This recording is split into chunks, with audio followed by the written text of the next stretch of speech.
I'll get us started. So, welcome all. Thank you for joining us. We are on our webinar entitled Navigating Implications of Our Proposed Oklahoma Social Studies Standards. So, our webinar is presented to you by Oklahoma Appleseed Center for Law and Justice, a public interest law center, 501c3 nonprofit organization. And we fight for the right and justice and opportunity for all Oklahomans.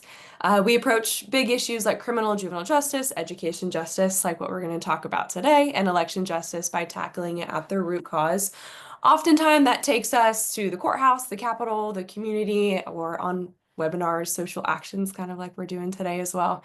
So, keeping that mission statement simple, we fight for the right of all Oklahomans, and webinars like this help us to gauge where that fight takes us. I'm Shelby. I'm the Education Justice Organizer for Oklahoma Appleseed, as well as heading up our Education Justice Coalition, Advanced Oklahoma's Kids, and I'll be moderating with our panelists today.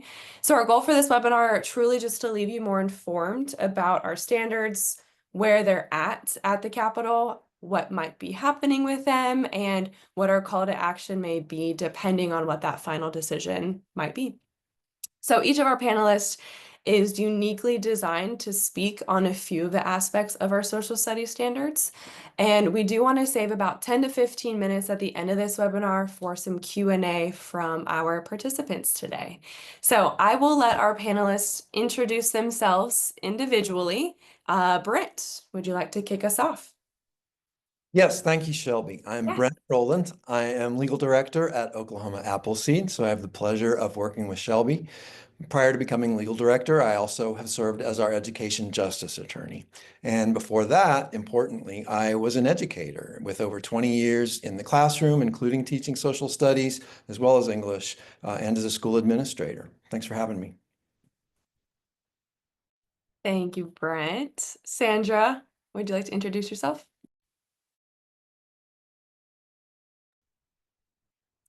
Would you be able to come off of mic or mute for us? Thank you. Thank you. My name is Sandra Valentine. I am a public school mom. I have 4 kids who graduated from Shawnee High School, and I have an 8th grader currently. I have 6 grandkids that will be going through the public school system. I've been an educator for about 15 years. I've done public school, private school, and I've also done the private education, the curriculum side of education. So I've done all of it. And we're so excited to have all those perspectives on call with us today. And Luke, can you round us out with our panelists? Sure. Thanks, Shelby. My name is Luke Anderson. I am a constitutional litigation fellow at Americans United for Separation of Church and State. At Americans United, I litigate cases in state and federal court, specifically for religious freedom without favor and religious equality without exception, as we like to say at Americans United. I've had the opportunity to work on a handful of Oklahoma cases, in particular cases in the education space. So I worked on an amicus brief that we filed on behalf of Oklahomans in the religious charter school case that's currently before the United States Supreme Court. I also am one of the attorneys representing the group of plaintiffs challenging Ryan Walters' Bible education mandate and his attempts to use state funds to purchase and distribute Bibles to Oklahoma classrooms. So I'm really excited to be here with y'all and work for a more just education in Oklahoma together with you all. We are too. Thank you so much. So we'll get it started with a few reminders. So remember that last 10 to 15 minutes will be Q&A time. If you navigate to the bottom of your screens to our participants, you can ask your questions there. And then that'll live time pop up on our panelist screen, which our panelists can answer via text live time, or we can just take note of that question and then ask it towards the last few minutes. You may note that the chat feature is disabled though, so if you do have to get a hold of us, feel free to use that Q&A part of the feature. This recording is also going to be, well, this webinar is going to be recorded. And so for those who weren't able to attend or those that are here that want to share it after today, allow for about 48 hours and then we'll be able to send it out to all of those who are on, as well as post it on our Appleseed website later. So, moving into provide a bit of context for our social studies standards, and then we'll open it up to our panelist questions. I'm going to start by quoting the non-doc article that was written by Sasha Ndisobier and Bennett Brinkman. So they published a non-doc piece, and I'm just going to revert my eyes over here so I can get that paraphrase for you. Under state law, Oklahoma's science and social studies standards come up for review by the state board every 6 years. Committees assigned to propose those revisions began meeting in September, and then the new standards were published December 19th. They were open for public comment through January 21st. The Education Department presented the new social studies standards to the Oklahoma State Board of Education on February 27th, and they failed to acknowledge in full a lot of the proposed changes. Although some were acknowledged in full, they weren't acknowledged, which led to a bit of confusion between the board. The revisions did not appear to have been posted online for public review, and the packet of documents that were shared with the State Board of Education members ahead of the meeting also contained little to no reference of those new changes. Our State Superintendent of Public Instruction, Ryan Walters, has said the proposed standards are intended to promote American exceptionalism and to teach Oklahoma public school students the full and true context of our nation's founding and principles that made America great. At their February 27th meeting, the state board members received a presentation about the final version of the standards. But again, revisions relating to the Trump administration received little to no mention. The board members also did not discuss the increased references to Christianity, which have been frequent criticisms of the new standards. And I'll add is one of the main reasons that we're excited to hear from Luke Anderson's perspective, specifically in that field, but then also our other attorney, Brent, on kind of what that may mean moving forward without getting too in detail on litigation strategy, just in general, what that might mean. So Brent, I'm going to start with you in our first question. And it is, where are the proposed social studies standards in the legislative process? And what are the various ways that they can be approved and or denied? So who has the power to reject them? What happens if there's no action taken on these rules? Thanks, Shelby. I'm going to back up just a bit, and I'm actually going to loop in one of the lawsuits, or the subject of one of the lawsuits that Luke mentioned, which is Walke versus Walters. It's what we call our Bible mandate suit, because this is an important date. At the end of June last year, Superintendent of Public Instruction, Ryan Walters, issued a mandate to all districts saying that they had to use a King James Bible. There had to be one in every classroom, and it had to be used for instruction in every subject. Now, it doesn't really seem to be related to social studies standards until about 2 or 3 weeks later, July 9th, Superintendent Walters announced an overhaul of the social studies standards.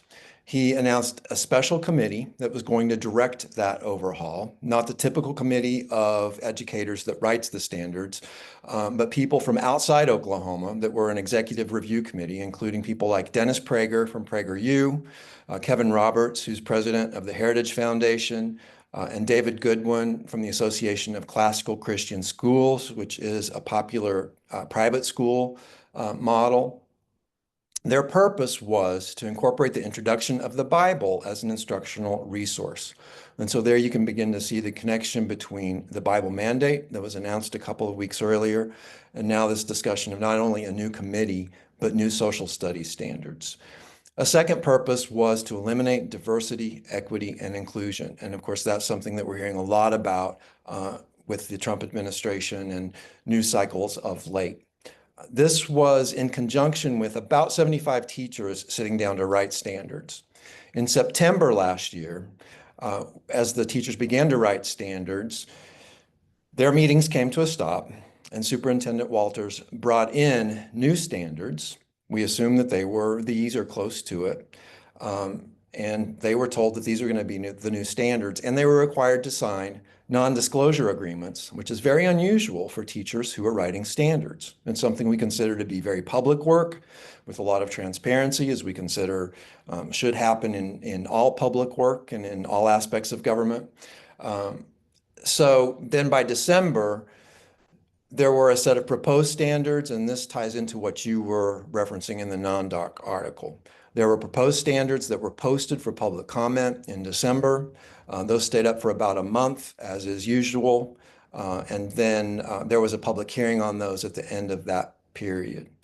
And again, just to reinforce what you mentioned about the change in standards between what was proposed and posted in December and what the board voted on, at the end of February, those standards that the public saw were still on the State Department's website. It seems like those were the standards that the board members, or at least some of them, had read and were prepared to vote on. But what they actually voted on was a different set of standards that seemed to appear something at the last minute before that February 27th board meeting where they voted. And those are the ones that have actually been moved on to the legislature.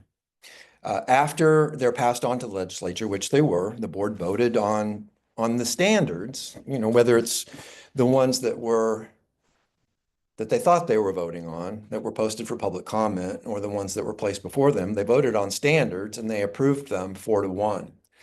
The standards as they appeared shortly around the time of the board meeting, so these are the ones that I'll call the voted on standards, were given to the legislature. That's part of the process. And then the legislature has 30 legislative days, not calendar days, but legislative days to act on those. And they can, by joint resolution, that means action of both the Senate and the House, either approve or disapprove. They can do that in whole, or they can do that in part.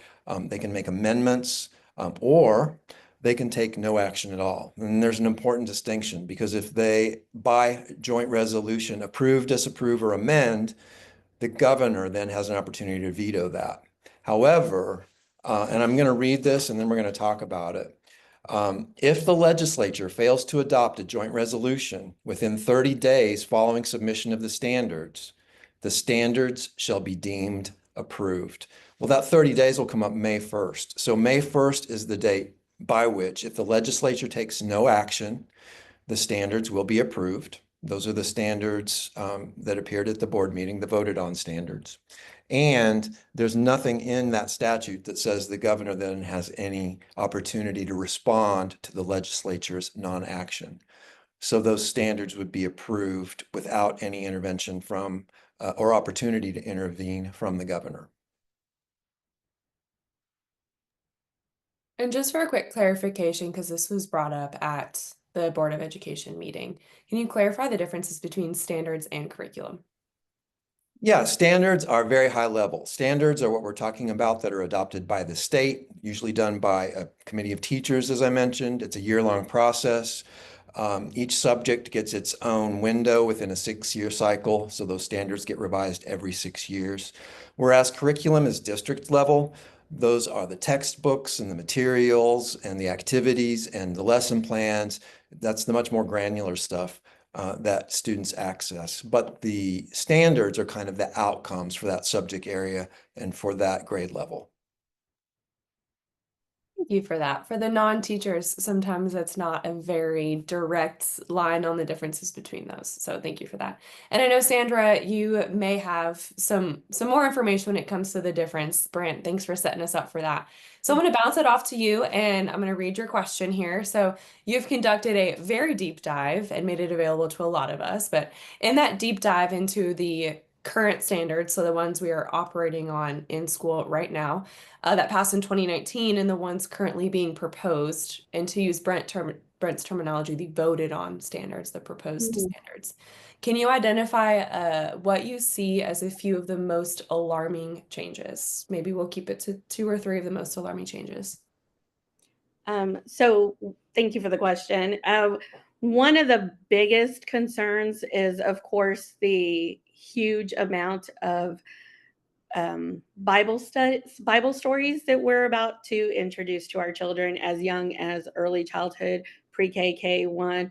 I believe pre-K, we're going to start with patriotism, and then we're going to work our way up to the story of Moses in first grade. And then it gets more intense as you go along. The other standard that I would say is very concerning would be the one in U.S. history.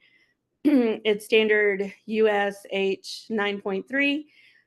In that standard, we are talking about, we are identifying discrepancies of the 2020 election. We are not analyzing, we are not We are not doing any critical thinking. We are just identifying discrepancies. And I've got to take off my glasses here. We're going to look at sudden batch dumps, security risks of mail-in voting, and unprecedented contradictions of bellwether counties. So we are telling the students that this is what happened and this is truth. And that is a very disturbing path that we are going on. So those two would be the top two concerning standards. I'm going to skip ahead a little bit to another question that I planned on asking you later on, but I think it seems a little bit more natural now. And coming from your education background, are you familiar with any repercussions that may ensue if teachers are not teaching to the standard? Or maybe even answering that question if teachers aren't teaching to an assigned curriculum, if and when we get that far? So the pathway that's going to happen next is we are going to look for textbooks that go to these standards. Currently, we can identify probably two main vendors only, and that is very minute compared to what we are originally. A teacher will go to what they call a book bus or something like that, where a lot of vendors are competing for our Oklahoma dollars. This is going to be so concentrated that very few vendors are going to want to spend the time and their resources to cater to our specific Oklahoma standards. We're a very small market. Usually they cater to Texas and other big states. So that's going to be very concerning. Once we get to the textbook part of it, we also have the U.S. History test that is given to juniors in high school that will also have to be catered to these standards.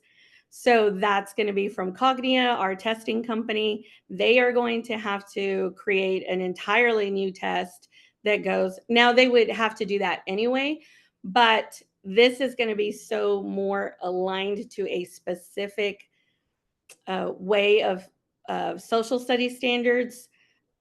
So we've got textbooks, we've got the standards themselves, and then we have that big 11th grade test that our juniors are taking, all concentrated towards a very specific set of standards. The problem that we are going to face is House Bill 1775. That's going to come into play, and we're going to see what happens when teachers are going to have to be forced to either tell exactly what's on these standards or tell, a different story, regardless of how it's going to be a very slippery slope. I have already asked Ryan Walters about this kind of playing field that we're about to get on. Before 1775 ever started, I had two incidences in my own classroom that I questioned him about when 1775 was coming about. One of them was we were reading the true story to the Three Little Pigs. We end the lesson. I teach third grade, by the way. So we end the lesson with a STEM project. The kids are building a wall. My hair dryer is the wolf. I'm trying to knock down the wall. And then everybody starts chanting, those specific terms that were around that time. This would have been around 2016, 2017, around that time. So I asked Ryan Walters about that. And he said that he put it back on me and said that it was all in the way that I approached my classroom etiquette and how the students knew the rules of my classroom. So House Bill 1775 is going to be, it's very vague to begin with. So just think of all the conversation that is going to happen. My daughter is an 8th grader right now. By the time she becomes a junior, she will be in these conversations as a child who saw the election on the news. We witnessed everything that happened. what kind of conversations are going to occur in that classroom. So I'm very concerned about House Bill 1775 being an issue with specifically that standard. Thank you for sharing your own personal story in your classroom, but also with your own kiddos. That definitely hits home. And just for reference as well, for 1775, that's the ban on critical race theory or some teaching of gender or race ideologies within school. So just for those who aren't fully familiar, but thank you. Luke, we're going to move on with you. We're excited to hear from you. Here's your question. So you currently work almost exclusively, I would say probably exclusively, around the separation of church and state. And so just very basics, could you give us the constitutional definition of our First Amendment right and how it is and should be applied within public schools? And there is that follow-up question to that as well, but we'll start there. Sure. So both the Oklahoma and United States constitutions ensure the separation of church and state. So as you alluded to, the First Amendment of the United States Constitution says Congress shall make no law respecting an establishment of religion or prohibiting the free exercise thereof. So within that, there are actually sort of two different religion clauses within the First Amendment. The free exercise clause is the part that says talks about prohibiting the free exercise thereof, and that clause ensures that everyone has the right to believe or not believe in whatever religion they choose, and they generally have the right to practice their religion as long as they're not hurting others. Now, the Establishment Clause is the part that says Congress shall make no law respecting an establishment of religion. And that clause has been interpreted by the Supreme Court to place a wall of separation between church and state. So what that means is the government can't, for example, set up a religious institution. It can't promote or favor a particular religion. It can't teach religious doctrines as true. It can't coerce people into engaging in a particular religious practice, things like that. Now, most constitutional rights, including the religion clauses, are concerned with government action. So they're concerned with, what the government can and can't do and prohibiting the government from doing particular things. Now, public school teachers and administrators are government officials, so they do have to comply with the Constitution. And this means that in the classroom, teachers cannot teach, particular religious doctrines. They can't teach those doctrines as true.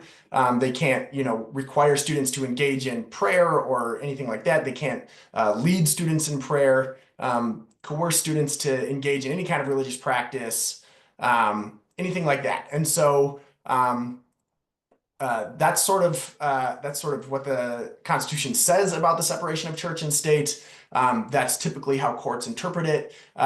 Sort of to your point, there's sometimes a difference between how, I think that public schools should be, operating in protection of the separation of church and state, how they should be, upholding their constitutional duties, and how they sometimes are actually doing those things in practice. And these are contentious issues as well. These are issues that are before the U.S. Supreme Court this very term.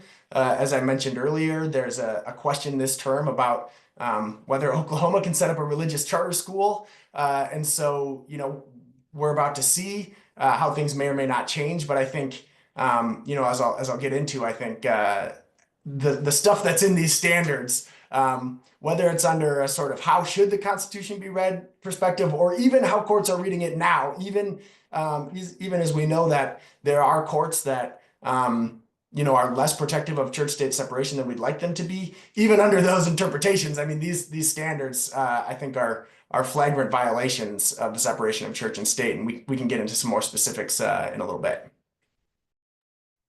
Awesome. I kind of have a question for you that's a little bit off script, if you wouldn't mind me asking that, but you did make the point.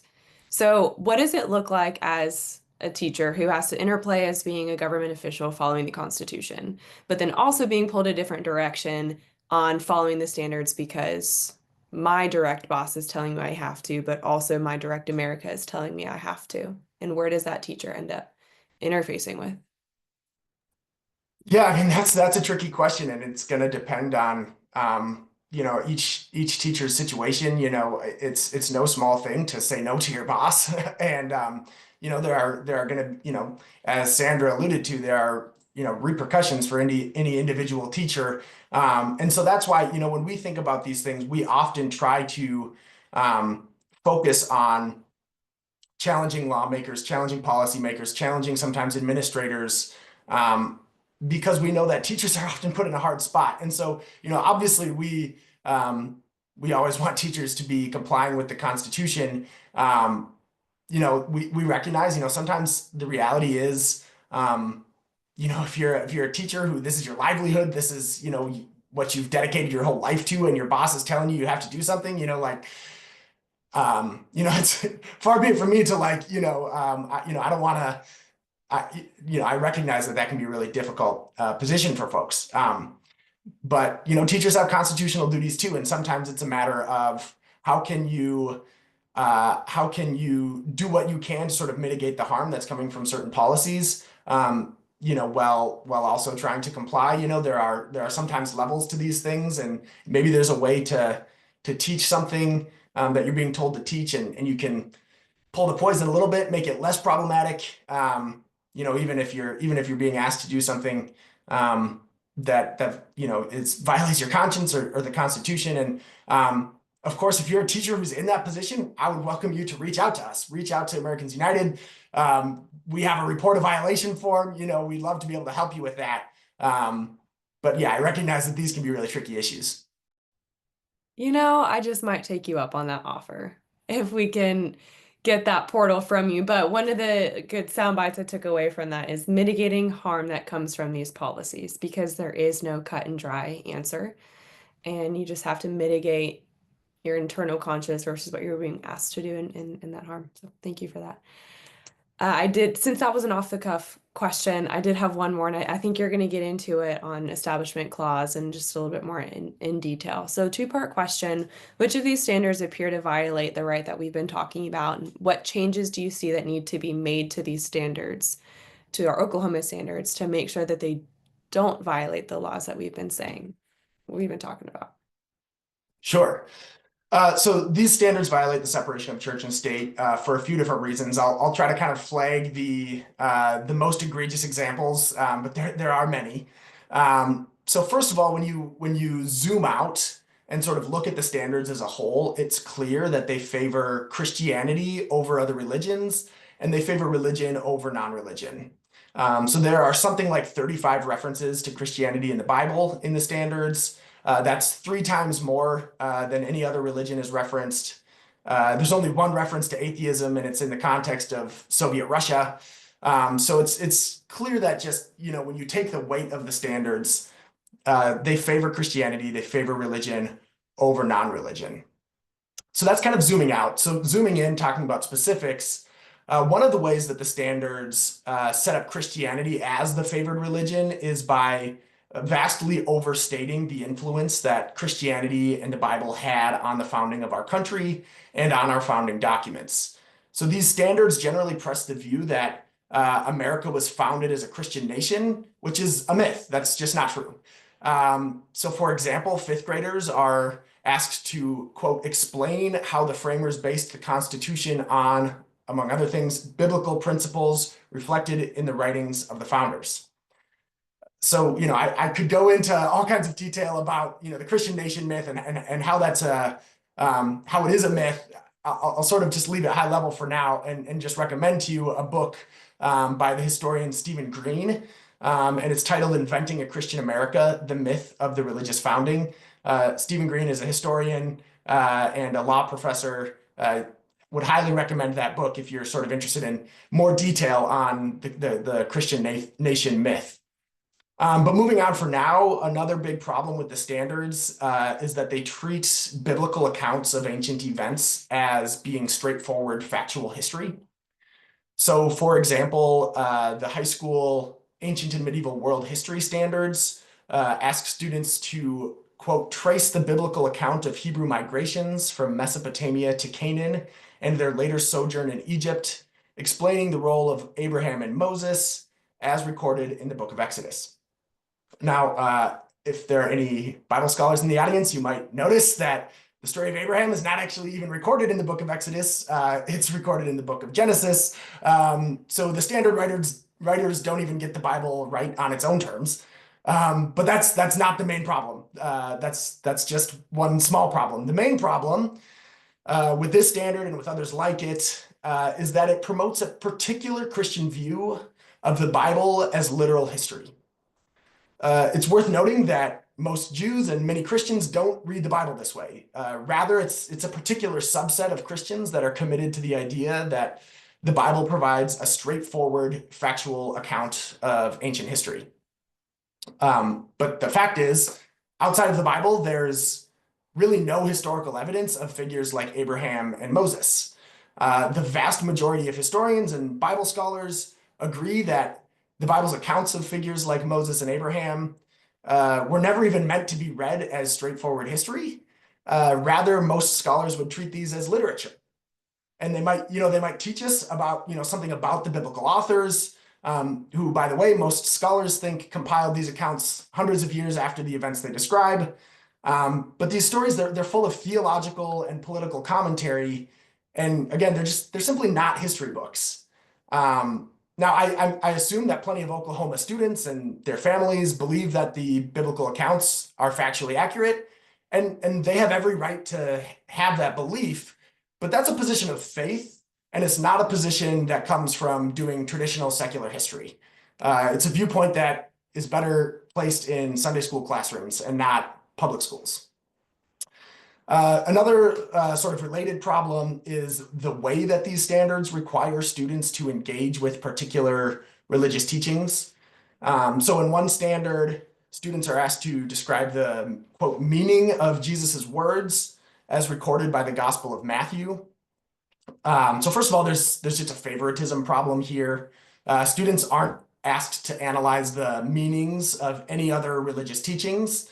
But more problematic, the standards would force students to engage in classroom discussion about theological doctrines and would require teachers to weigh in on the validity of particular religious ideas.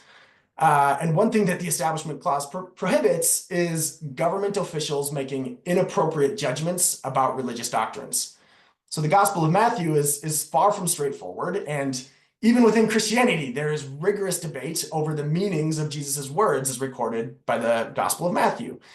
They're simply not conversations that public school history teachers are equipped to facilitate, and nor should they be. These are conversations that are best facilitated by faith leaders within faith communities, not within public school classrooms. So those are just a few of the standards that I think raise church-state separation problems. I'm happy to go into more detail.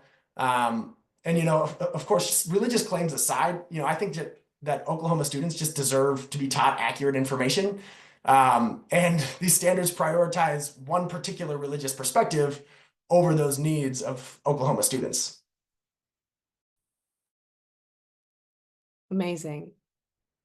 Speechless, truly. Thank you so much for that super in-depth, super specific answer. And I do have one more question for you, but I'm going to popcorn it back to Brent and then come back to you, Luke. So, Brent, my question for you is that we understand the proposed, or we talked about earlier, the voted on, making that differentiation, the voted on social studies standards that are up for vote are not the ones that were passed by the board. If the most updated standards do pass, is there any ground for recourse as far as that 11th hour switch? I'm going to try to clarify because I think we're all a little bit muddy about what standards were voted on. And the problem is I think even the board was muddy on what standards they were voting on when they boarded. But there were, let's call them standards A, that were posted for public comment as the proposed standards in December, and that were open for public forum in January. And that was what seemed to be on the State Department website up until the day of the board vote on February 27th. So if we call those standards A or the posted standards, then there are the standards that got passed to the legislature. And those presumably are the standards the board voted on. Those are the ones that we've been talking about that very specifically have the history standard for 11th grade students about the 2020 election, the 2020 election, yeah, 2020 election, that have the references to Christianity, the 35 references to Christianity that Luke talked about.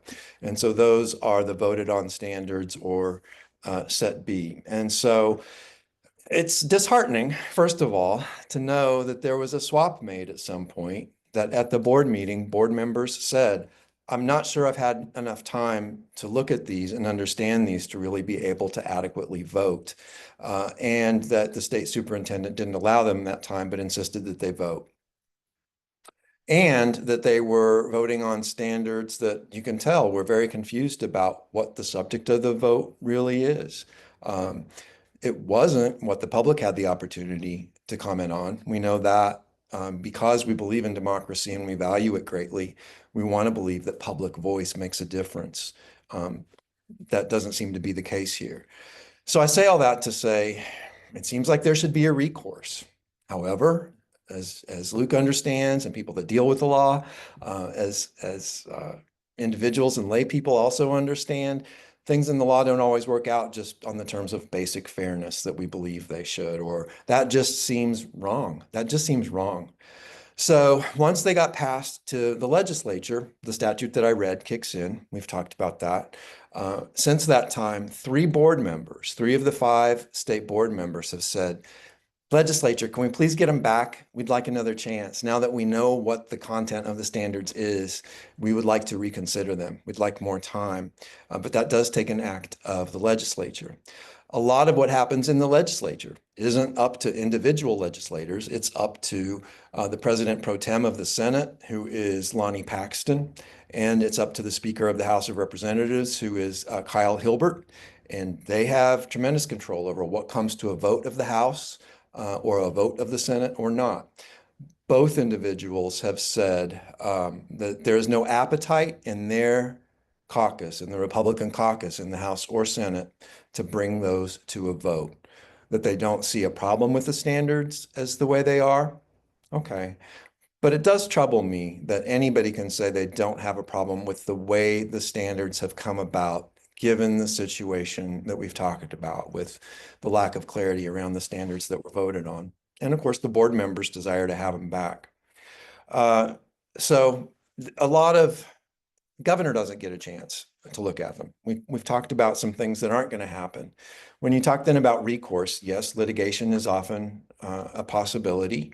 I think that, again, because we're a democracy, there's always a recourse. I think for us to continue to have hope and believe in the power of the people to act and to influence what happens in government, there's always a recourse. We have to find it. Sometimes that may be in the area of civil disobedience.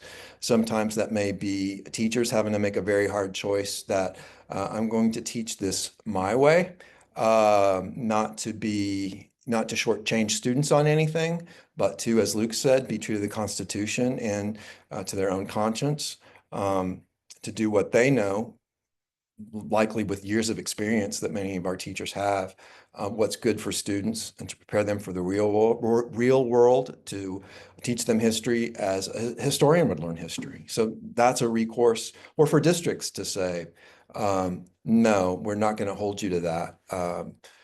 So there are options. There is a possibility for legal recourse as well.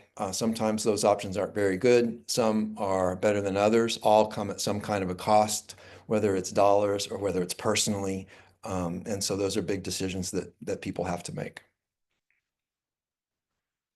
So good. We have 3 questions in the Q&A.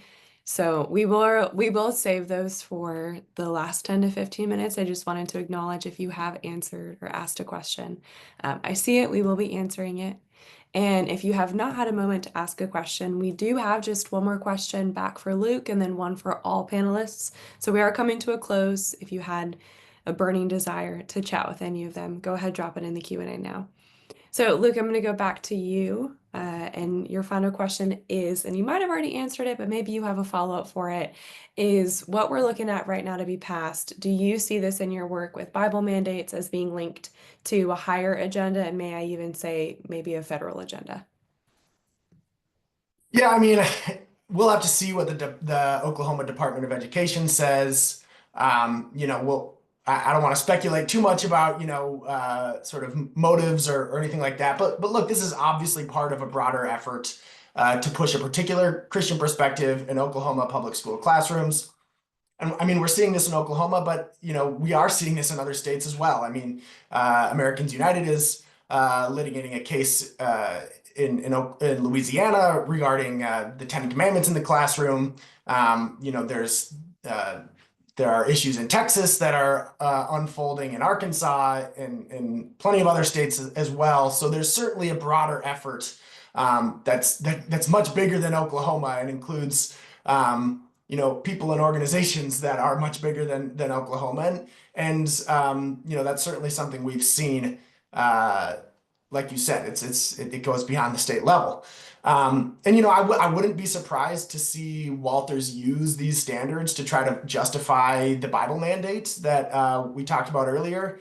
But I think that argument would just fall apart for so many reasons. And one of those reasons is the standards themselves are unconstitutional. I know I talked a little bit earlier about teachers mitigating these standards in the classrooms. But by my read of these standards, there is really no way that a teacher could teach the standards as written without violating the Constitution. And so, we can also, I think, maybe get into some of the other reasons that these standards are unlawful and they're unconstitutional. But I think any effort to sort of use these to justify the broader push to introduce that particular Christian perspective into the classroom, I think fails because the standards themselves just don't stand up on their own. Yes, agreed. Thank you, all of you. We have 5 now in the Q&A, some really, really great questions. So I'm going to leave it as an all call for all of our panelists. I have one final question for you before we transition, and that is, would you like to add anything else to our discussion? Maybe something that we haven't touched on that can facilitate the Q&A portion. That might be a call to action. That may be a conversation you had recently. It may even be the strongest message that we can take away to our legislators. We have one on call today. I'm not going to say who it is, but we do have one on our call today. So what would that message be? Your call to action or anything else that we may have left out today?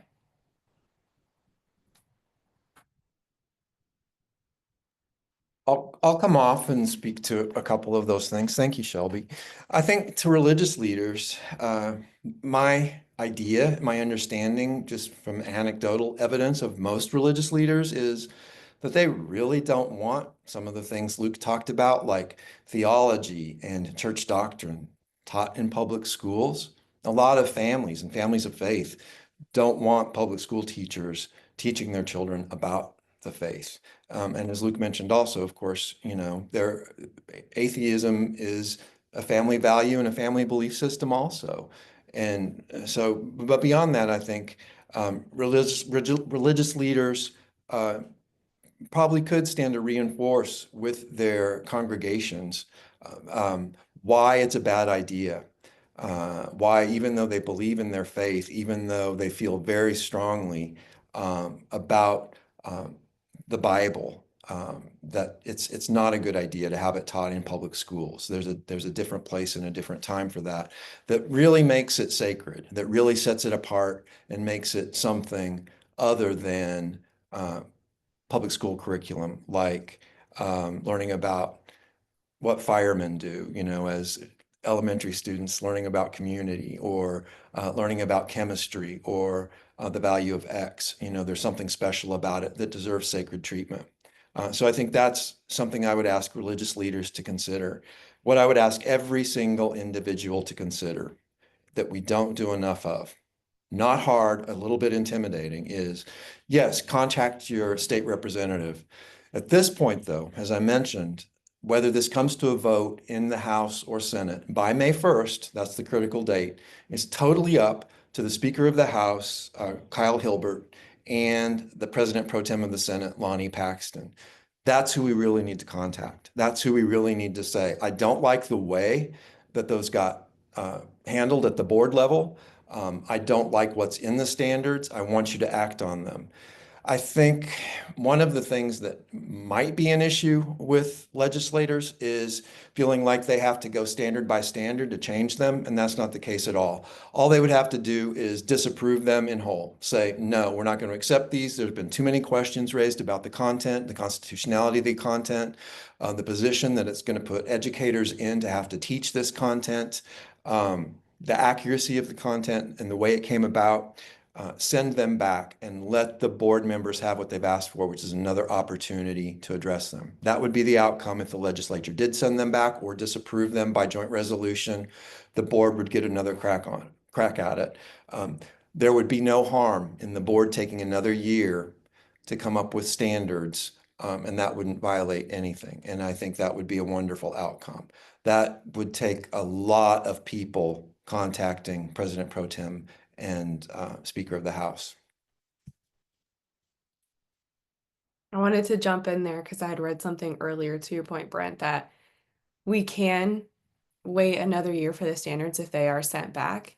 But one of the arguments was that we can just pass them and then figure it out next year. But then that kind of ties back to what Sandra was talking about with standards versus curriculum. And now we have textbooks involved. And there's so much that goes into backing up those standards that it may not make sense to just figure it out next year if it's past almost that ex post facto idea. And I don't mean to speak for you, so. I think most Oklahomans would agree. Let's do it right the first time instead of doing it halfway and having to deal with the aftermath. I don't think that's what Oklahomans are really about. And as Sandra mentioned, with textbooks, local school districts still get to choose their textbooks. So that's something, too. I suppose local districts, when we talked about recourse, this just came to mind.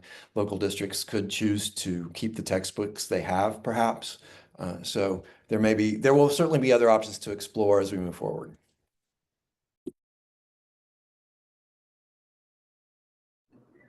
So I'll jump in here. The teacher in me. So one of the things that the standards are going to also have are called frameworks. And frameworks are something that the Department of Education puts out that teachers can go and look to figure out, okay, how am I going to teach this specific standard, this specific objective? And it'll come with ideas, it'll come with YouTube videos, websites, things like that. PBS is on there a lot for social studies. The White House website is on there, things like that.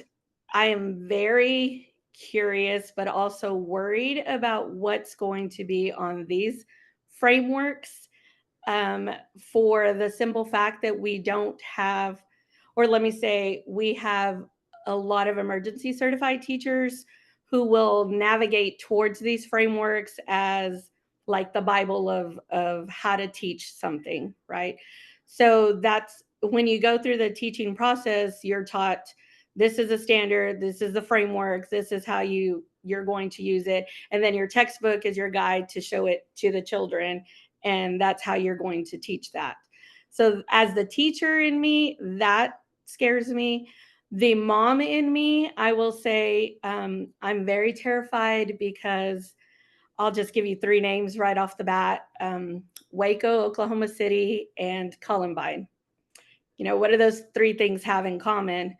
It was a lot of anti-government rhetoric. My oldest was 4 days old when Columbine happened, and I remember watching it on television and saying, what kind of world did I bring you into? And I was pretty scared. And now we're about to give this new generation, my daughter is 26, so 26 years later, we're about to give this new generation some standards and some curriculum and some textbooks, and we're going to push a certain agenda to them and have it at face value and say that this is true, this is correct, and this is right. And when you look at the standards, there is no critical thinking. You are not analyzing, you are not looking at different resources, you are not comparing and contrasting. It is, this is it, and that is that. So from the mom standpoint, I would really like, again, to reiterate his call to action. Contact Senator Lonnie Paxton and Speaker of the House Kyle Hilbert. There's House Joint Resolution 1030 and there is Senate Joint Resolution 19. Both of those automatically reject the standards, and I would really appreciate, the mom in me would really appreciate if we could not only have calls, emails, but also visits, if you could possibly tomorrow, the next, we have until May 1st, but that is a very scary deadline. So the sooner the better. Those joint resolutions are available, and it's there already. Why not take advantage of it? So call, email, text, visit, whatever you can do, contact as much as you can every day. And I would just appreciate that. Thank you. And I don't have a whole lot to add. I mean, y'all both pretty much nailed it. The best shot we have to stop these standards is to get the legislature to stop them in their tracks in the first place. And if we can stop this before they even go into effect, that's the best option available. And so certainly do those things. Reach out to your to your state leaders. The other thing I'll just put in a small little plug for Americans United. If the separation of church and state issues are particularly resonant for anyone, you can obviously find us online. Sign up for updates and things like that. And we've loved working with Oklahoma Appleseed on these things, and we're certainly not gonna we're not gonna stop. If just because one particular piece of legislation goes into place, we're gonna keep fighting, no matter where it happens, and certainly in Oklahoma, we're gonna keep fighting this stuff. And so, stay tuned, and we'll do what we can. But that's kind of the call to action. And as far as the strongest message goes, look, I think Brent, you touched on this. Faith is a matter of personal conscience. It's not up to politicians. It's a matter for families to decide on for themselves, for their kids, to engage in faith communities. These standards belong in Sunday school and not in public school. And let's leave the politicians out of faith. You're full of sound bites. Sunday school and not public school. Sounds so good. All right, we'll move on to that Q&A portion. And Sandra, you had brought up Joint Resolution 1030. We have 2 questions on that. So you're welcome to answer it, or anybody else who wants to join in. But the question is 2-part. Who has the power to bring 1030 to the floor for a vote? And then on top of that other question is, what is the best way to politely argue against the point, saying that the House can't do anything because the Senate has decided not to hear the resolution? So you're definitely going to want to speak to Speaker of the House, Kyle Hilbert. Call, text, email, visit, whatever you can do. He has the power. Senate Pro Temp Leader Lonnie Paxton has the power as well. They each have one, so I don't understand the issue with we can't do anything, because there is a House joint resolution and there is a Senate joint resolution. So each one has the ability to bring something forward right now, or they can do it on their own. They don't have to use those. They can straight out say, we don't want these. We will reject these. We don't like the process that it happened. We don't like the standards themselves. We don't like what. They can give a multitude of reasons. We did, right?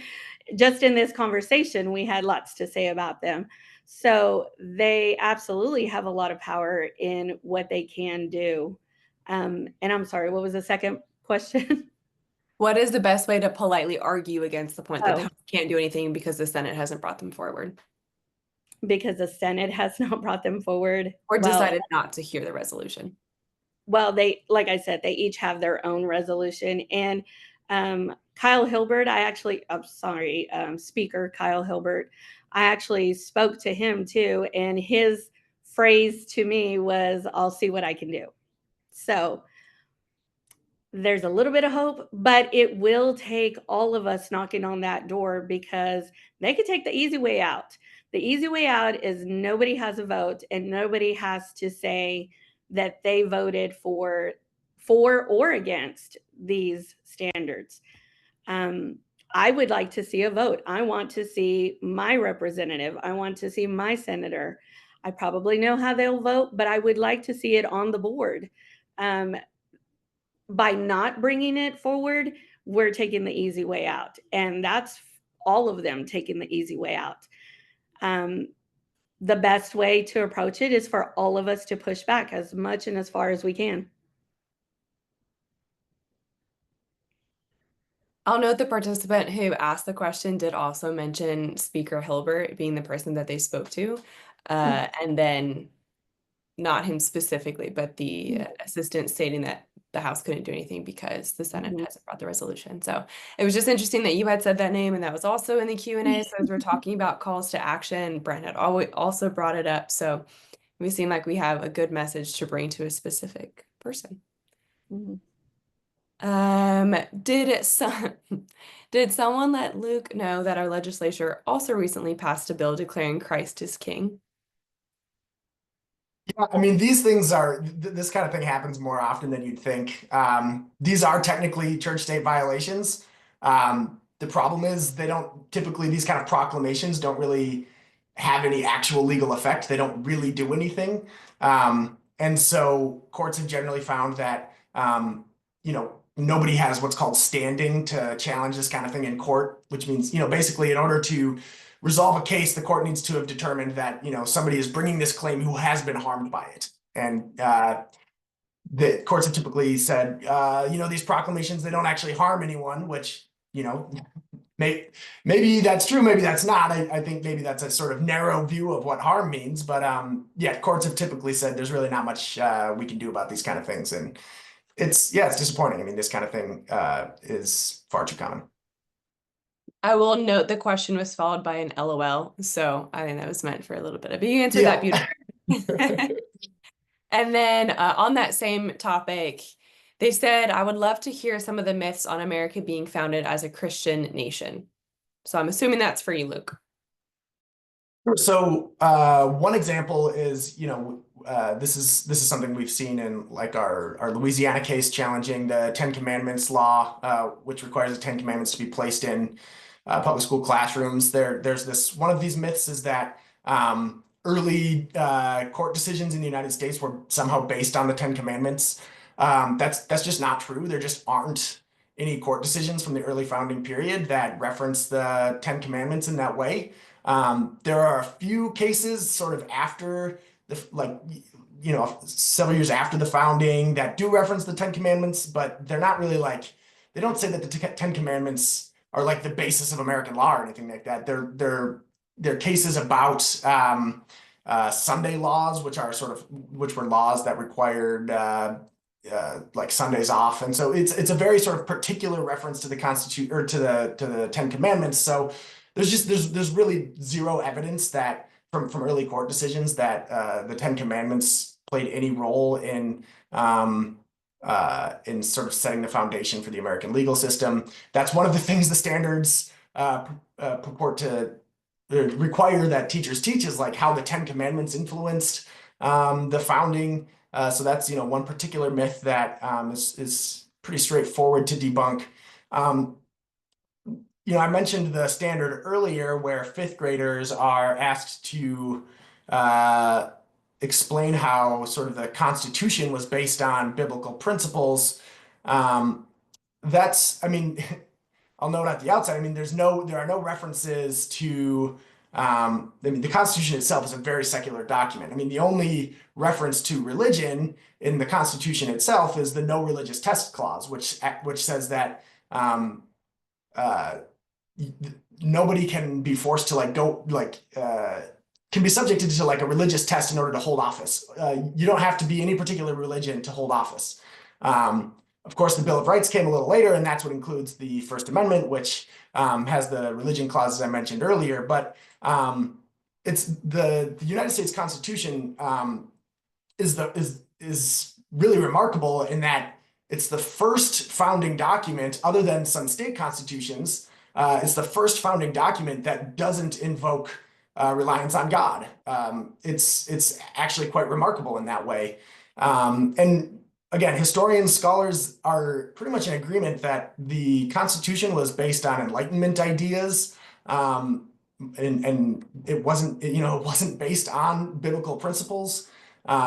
These Enlightenment ideas tended to view truth as something that you could observe through reason, through observation of the natural world, and it's this idea that the Constitution was like somehow based on biblical principles. It sort of comes from, and the standards sort of allude to this. There's this idea that floats around that the Constitution was really based on the Declaration of Independence, and that the Declaration of Independence was based on biblical principles. People say that because the Declaration of Independence does have some more religious sounding language in it, although even that is better understood in sort of Enlightenment terms than just straightforward Christian terms. Again, I am not a historian. I would defer to folks like Professor Steve Green, whose book I recommended earlier. I mean, there are several of these kind of myths. A lot of them are based on the idea that that the Puritans had an outsized influence on the founding of our country. The Puritans were, a colonial group. They were settlers who they did have an understanding of religion and government that were more closely tied together. But the historical record shows that their influence had really waned by the time of the founding, and these sort of Enlightenment ideas had taken over instead.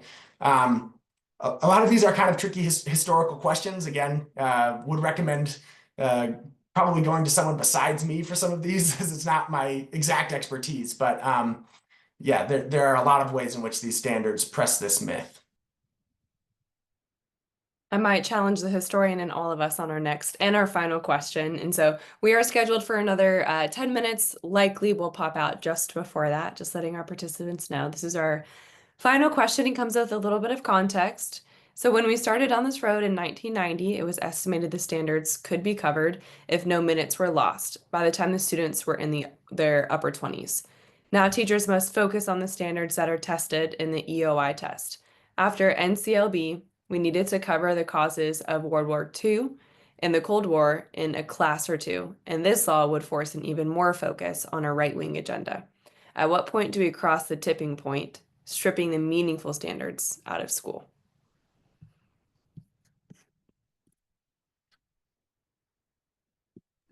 That's a tough question, because if you look at the 2019 standards, of course, the 2020 election had not happened yet. So there's a lot. We were graded and given like the top 7 standards, or we were number 7 in social studies standards. I don't even know what kind of grade we would get this go around. And that was nationally. We were very praised for our social studies standards. I have enjoyed everything that my children have learned about in the public school system. My oldest is 26, my youngest is 14. So I've done a lot of social studies projects, right? And I've appreciated everything. My youngest happens to be very civically engaged. So I probably understand more the 2019 social studies standards than, of course, what my 26-year-old had. But it is so in depth, and I was so proud of everything that she has learned so far. And I have taken her to events where Ryan Walters has spoken, and I've taken her to events where Democrats, Republicans, Independents. I take her to all of those events because she wants to be a journalist, because she is completely engaged in civic duty and everything social studies. So with that being said, we're heavily involved in this, and I am very scared of what's going to happen next. And yeah, that's all I got to say. This is a tough question. You're right, Sandra. Yeah. And it's a very high level question. I almost feel Mhm. like it's more rhetorical, except that it does make me think a few things. One is um, who gets to write the standards? We've talked Mhm. about that since we've been on this webinar, that it's designed to be teachers, or that it's always been teachers, teachers who are closest to the kids, teachers who know the content matter well. These standards have come through a different process by this executive committee, made of people who are not closely tied to public schools and education. Who do educators look to for, to inform standards? Well, where do they want students to be successful? They look to what kind of preparation do they need for colleges and universities. And I think we all have a core belief, and I hope that it's not declining in this age. We all have a core belief that our public schools are essential to democracy. So we also need to be educating for democracy. So, I know that kind of gets far afield from the question, but I do think that that speaks to the importance of process and the purpose and the why of the standards. We don't do end of instruction exams anymore. I think that maybe will give teachers, especially in that US history course, a little bit of freedom in how they teach the standards. They're not teaching standards that students are dependent on for their diploma. There is an end of instruction course. It's not called that. It's called something else, but it's really more of a school accountability piece at this point, and it's not something students have to pass to earn their diploma. Mhm. So, that's a little bit different. Um, but I do think that it begs a really big question about process, and we've talked about that today and our concerns about process and the importance of it. It goes back to we need to let our speaker and our president pro tem know how important that process is to us, know how important that process is to teachers, and know what a difference it makes in the quality of standards our students are taught. It's up to teachers as it should be, not up to politicians. So Mhm.